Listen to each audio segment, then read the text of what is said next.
Hello, my name is Tiffany Ratliff, and I am here for a company called ExoCare, and we are a new company that'll be opening up to help autistic individuals in the DeSoto County, Mississippi area. And right now, I'd like to introduce the founder. Her name is Loretta Smith, and we would like to get this information shared out. There's a need for it in the community. Miss Loretta? Hi, my name is Lorettas Smith, and I would like to share my story about why this business, ExoCare, became necessary. And what happened is about several years ago, first of all, me and my husband, James Smith, I'm Loretta Smith, we have two children who are autistic. And one of our children, Lancelot, he had become so aggressive that we just didn't know what to do with him. And so we started going to different places, the school system. We went everywhere to get information to help him. And no one could really help us to help him. And it became so bad that he actually stopped going to school. And it was very difficult to get him to just physically get on the bus to go to school. And then we were told he could no longer get on the bus to go to school. We couldn't take him to school. He was just, things were changing for him quickly, and we really didn't know why. Fast forward a little bit, and so we took him out of mandatory school attendance and began to homeschool him, and that went well for a while. And then he became, he decided, okay, I gave it the office. I don't want to do homeschool anymore. And so he became more aggressive as I tried to homeschool him and give him his lessons while his father worked. And it got to a point where he was so aggressive and he started rebelling against me. And let me go ahead and add right here, he's also nonverbal. So it was difficult to understand all of his needs and what he was trying to say. And also, I had decided that I didn't want him to be a statistic and not graduate. I wanted him to be graduating. And so I continued to sort of push and make him do his work. And one day he became so violent and aggressive towards me, not because he wanted to be violent, but because he just didn't understand why I was pushing him to do his work, that my husband and I decided it was necessary to have some outside intervention from somewhere.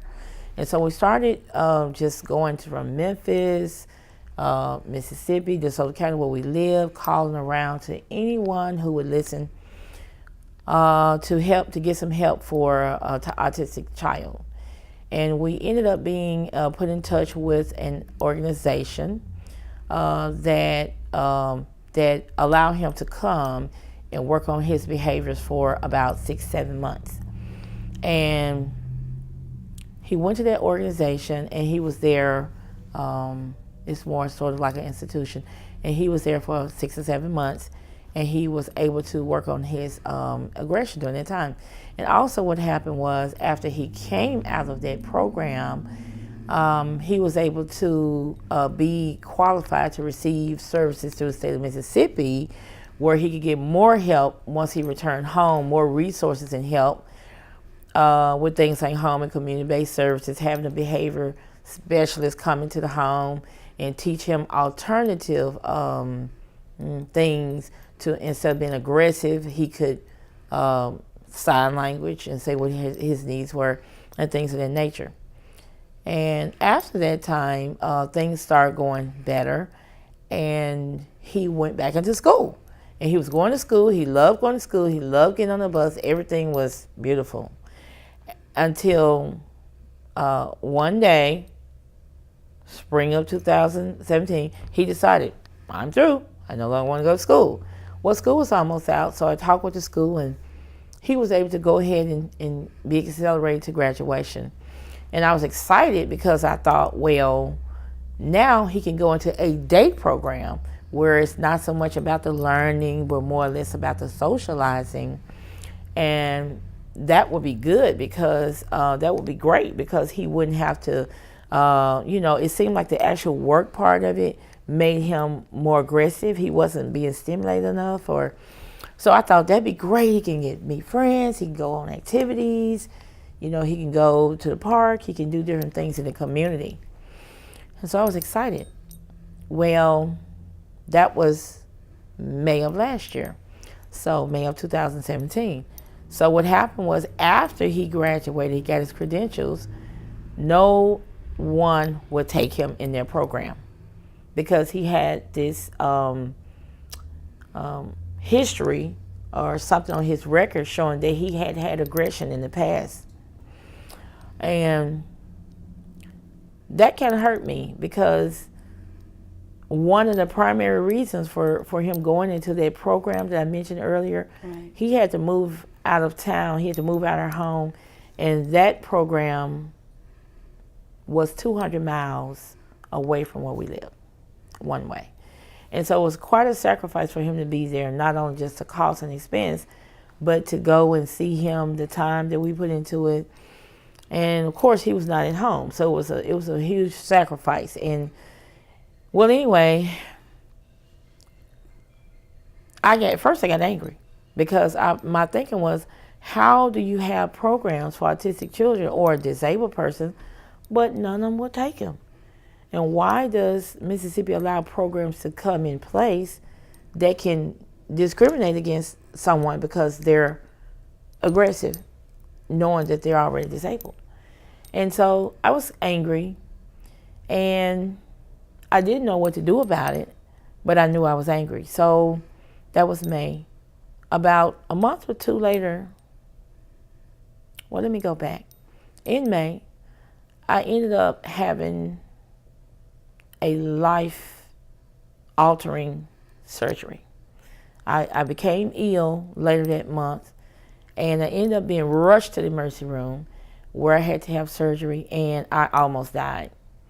And when I had that surgery, as a matter of fact, I was passed out. My husband had to make a decision on my behalf. And of course, he made the decision. He said the doctor told him, do you want your wife to live? And he said, yes, of course. And he said, well, sign right here. We have to do surgery right quick. And they did it. And well, I didn't die because I'm here. So he made the right decision. Thank God. And so after I had that surgery, I realized that I had been doing a few things that God wanted me to do, but I wasn't really doing what God wanted me to do. And I made a decision on that day that I would talk to God and find out exactly what it was He wanted me to do so I can be on the right path. And a friend of mine said, you're having this problem with Lance having a place to go. And I know, she works in the industry. She said, I know of others who don't have a place to go, like Lance. And she said, why don't you start a business of your own? Why don't you open up a center where Lance can come? And I was like, no way, I would not do that. I don't want to be, I've never worked in that field. I don't want to. I told her I'm trying to get away from my son every day. I don't want, and I think he wants to get away from me too. So for that time during the day, I don't want to open up a center where I would have to, have him the whole day. So I thought, no. But I kept praying and seeking God on the issue. And in July of last year, I was talking to God. And I said, God, what is it that you have me to do? I want to be purposeful in my life. You gave me another chance to live. That wasn't the first chance. It's probably another chance. And I said, I really don't know what you have for me to do. But whatever you have for me to do, I'll do it. If you just tell me what it is. So it was a short while later that the answer came.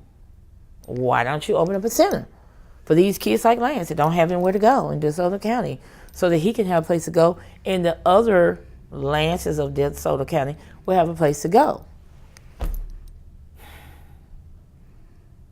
And I said, God, you got me messed up. That is not what I want to do. I do not want to do that. I already told my friend Nicole that I don't want to do that. But here I am. I stopped negotiating with God, and I decided that I was going to honor my word to do what God had for me to do. And it wasn't easy at first. However, I knew when I look back on my life and the things I had been through in my life, I knew that this was purpose for me to do. And so I began in that same July, later that month, I began writing a business plan. And at that time, I didn't know what the name of the business would be, but I just continued to pray about it. And I was reading the Bible one day, and I was reading in Exodus. And as I was reading the Bible this one day, I saw the name. I not only saw the name of the business, but I also saw the entire organization unfolding. The services we will offer, when we will offer those services, what we would start with, what we would do years later, and things of that nature just became so clear. And sort of like what was happening in Exodus. And, we would be led into a place, and then we would do. And so I was like, okay, ExoCare, ExodusCare, ExoCare. And that's how ExoCare got its name. I continued to write the business plan, and a couple of things, life was happening. I had to put it aside for a little while.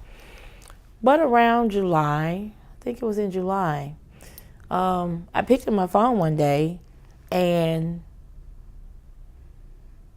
I heard, call Tiffany. And I called Tiffany. I hadn't spoken with Tiffany in over a year.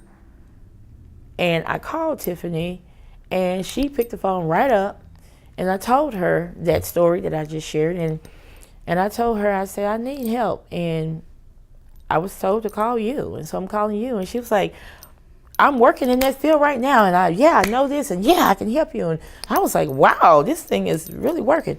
And so we started talking, and from there we started having meetings, and we just kept moving.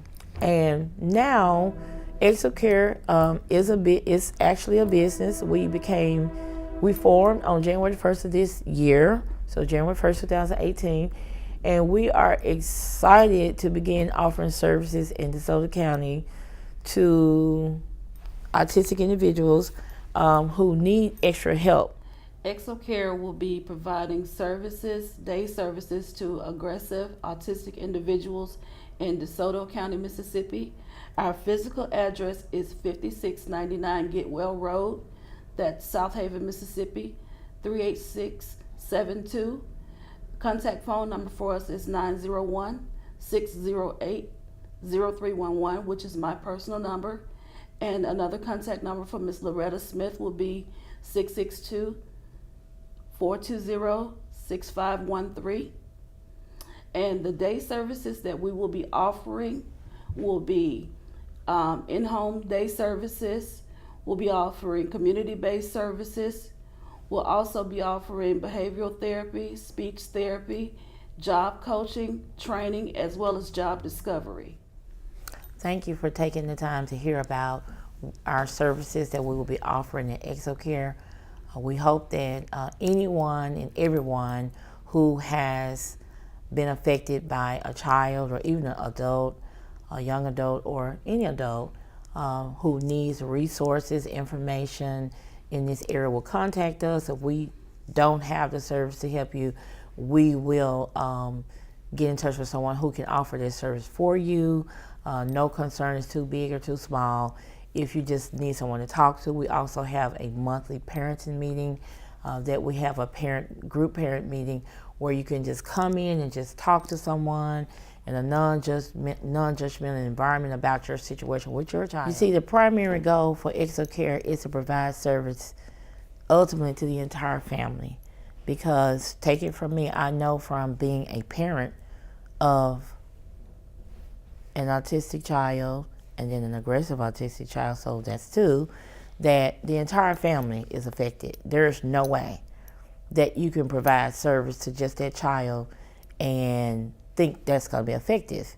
There will have to be some resources put in place to help, to assist the entire family to become whole again, so that family can be able to recover socially in the community, economically in the community, and spiritually as well.